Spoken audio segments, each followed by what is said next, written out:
na hora do jogo com o Flamengo, não tinha ninguém. É um fato, cacete. Porra, quer que eu minta? Salve, salve, galera. E o Mauro César, hein? O cara continua tentando minimizar a grande campanha dos times brasileiros no Mundial de Clubes. Não acredita? Confira aí a nova polêmica que ele criou. Eu acho que nenhum apostaria, Mauro, que nessa fase do campeonato os 4 brasileiros seriam líderes, pô. Bem, eu acho que o grande problema dessa discussão, que, aliás, eu acho uma discussão muito pouco produtiva, são os extremos. Tá? Porque tudo isso que você falou é verdade. Vamos lá. Os europeus ligam menos para a competição? Sim, isso é um fato. Ah, tá passando pano. Quem fala isso não raciocina. É um fato, cacete. Porra, quer que eu minta? É um fato. O João Castelo Branco, nosso companheiro da ESPN, foi nos pubs que lotam de torcedores do Chelsea na hora do jogo com o Flamengo, não tinha ninguém. E foi num pub de rubro-negros de Londres, estava lotado. Eles não dão a mesma importância, isso é um fato, a gente não vai mentir. Não vai mentir, isso não é desvalorizar, é um fato. Agora, se eles não dão importância, é problema deles, você vai lá e ganha dos caras. E aí faz o quê? Faz com que eles comecem a mudar o olhar. E essa situação em que eles não respeitam tanto, não temem, a melhor palavra é temer, os times sul-americanos, foi construída pelos times sul-americanos que fracassam retumbantemente ano após ano. Inclusive, não conseguem, em alguns momentos, chegar nem à decisão daquele Mundial do final de ano quanto o europeu. Ah, mas não falavam nada quando o time brasileiro chegava cansado. Não é verdade isso. Não é verdade. Eu cansei de debater em programas de esporte sobre esse assunto, de fazer conta. O tal time campeão sul-americano fez tantos jogos, o europeu fez tantos jogos. Acompanhei a final de 19. Vi o João Castelo Branco, com quem eu trabalhava na época, perguntar. Estava do lado, para o Jürgen Klopp. Você sabe quantos jogos o Flamengo fez? O Klopp, não. Logo depois do jogo do Liverpool contra o Monterrey, que classificou para a final com o Flamengo, tinha vencido o Al-Hilal. Ele falou, não sei. Aí o João falou, 74, algo assim. Ele tomou um susto. Nossa, isso tudo? 74 jogos? Ele ficou até assustado, ele não sabia. Se falava sobre isso, sempre se falou sobre isso. Não é verdade que não se falava. E claro que sempre foi colocado nas análises sensatas, sim. Nas análises idiotas, translocadas, evidente que não. Mas quem pensa em futebol de forma razoável sempre falou isso. Olha, na verdade, o time chega... Claro, o Botafogo não chegou cansado contra o Pachuca. Claro que chegou. O Palmeiras na pandemia, claro que chegou. E perderam. Mas também, Botafogo, Palmeiras, com times mais fortes que seus adversários, perderam. É feio. Como é feio, de repente, você vê o PSG perder o Botafogo. O elenco que tem o PSG, para eles é feio. O Chelsea ser dominado pelo Flamengo, foi subjugado pelo Flamengo. É feio para eles. Isso começa a mudar o olhar do europeu com relação a esses confrontos. Quem tem a obrigação de mudar isso são os times sul-americanos, enfrentando, vencendo, jogando bem. Então, quando a gente coloca tudo no contexto, isso não é desvalorizar nada. Ninguém está desvalorizando nada. Isso não é desmerecer os times sul-americanos, coisíssima nenhuma. Isso é apenas tratar as coisas como elas são de maneira realista e honesta, antes de qualquer coisa. Tudo isso é verdade. Que eles chegam mais cansados, é verdade. Que eles não dão a mesma importância, também é verdade. Que os times brasileiros estão mais inteiros nesse momento, fisicamente, também é verdade. É óbvio. Agora, vai lá, ganha dos caras e muda essa história. E comemora, e festeja. Eu falo isso desde sempre. Aliás, tem alguns elementos que distorcem o que a gente fala.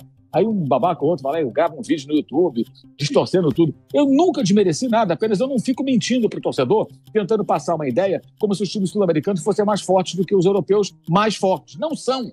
Não são por uma razão muito simples. Eles têm o dinheiro, eles têm a grana. O Estevão é o jogador mais talentoso surgido no último ano e meio do futebol brasileiro. Já está de malas prontas para jogar no Chelsea. É como se o Juventude contratasse o melhor jogador surgido no futebol da Inglaterra.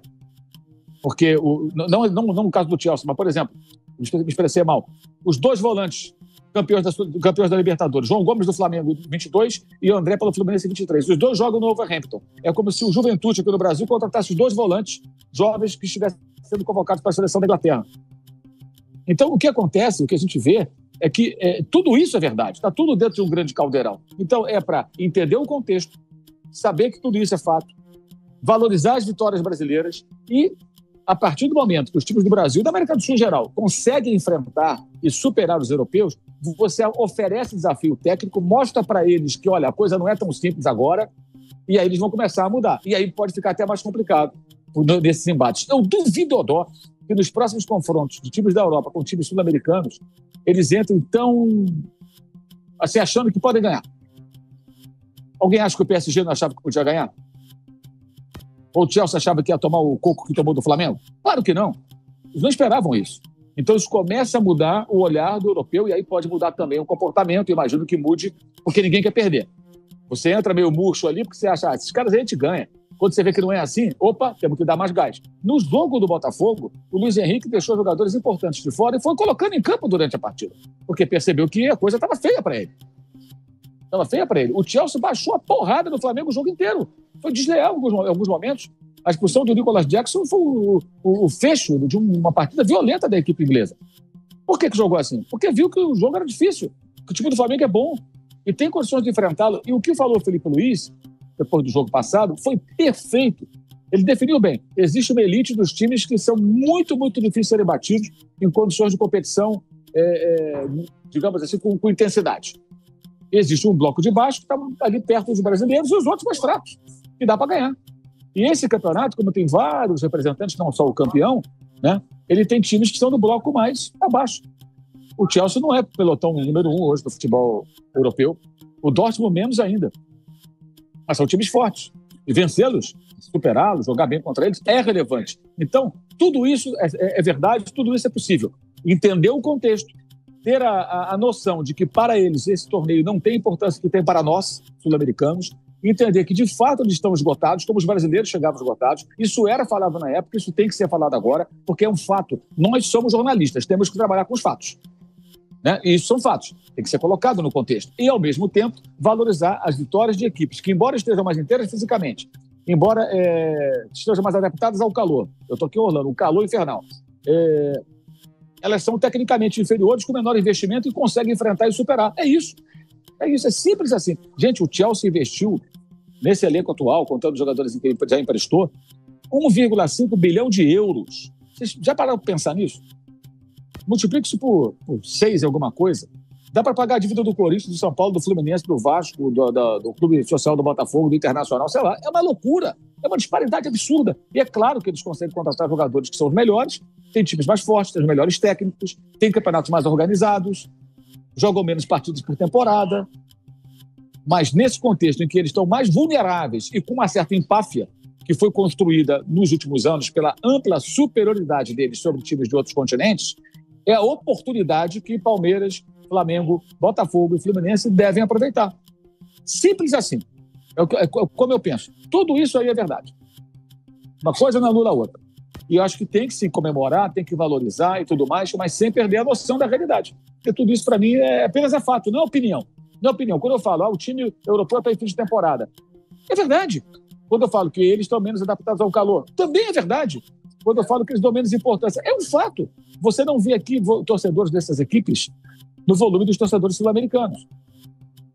O Bayern não tem torcida? O alemão não consegue comprar uma passagem para vir aqui para os Estados Unidos para ver um jogo. Por que ele não vem? E por que os argentinos, lógico, muitos são radicados aqui, lotaram e fizeram do estádio em Miami uma bomboneira? Porque para eles aquele jogo é tudo. Para os alemães é mais um jogo. Agora, se para eles é mais um jogo e o Boca pudesse vencer, até empatou, depois tomou o segundo gol, que vença. Dane-se se eles não estão ligando. Isso é outra história. Problema deles. Agora, acho que vai mudar. Acho que a partir desses últimos resultados vai mudar. Duvido que um europeu entre em campo contra o Botafogo agora, achando que vence como quiser. Duvido que um europeu enfrente o Flamengo agora, pensando, peraí, esse time a gente ganha. Não. E vale para o Fluminense e vale para o Palmeiras. Que também fazem campanhas importantes e que, lógico, você olha para um e fala, esses times do Brasil não são brincadeira. Gente, dá para comparar muito com o basquete americano, que ganhava com times universitários a medalha de ouro olímpica com o pé nas costas. Até que um dia, no Pan-Americano, o Brasil ganhou em Indianápolis, dos Estados Unidos, em 87. E depois eles começaram a ter dificuldades nos Jogos Olímpicos, no Mundial de Basquete, e aí passaram a fazer o quê? Dream Team. Foram convocar os caras da NBA. Para quem é mais novinho e não lembra, e não acompanha basquete, os craques da NBA não jogavam pela seleção norte-americana, porque não era preciso. Põe um time de universitários e a gente dá coco em todo mundo.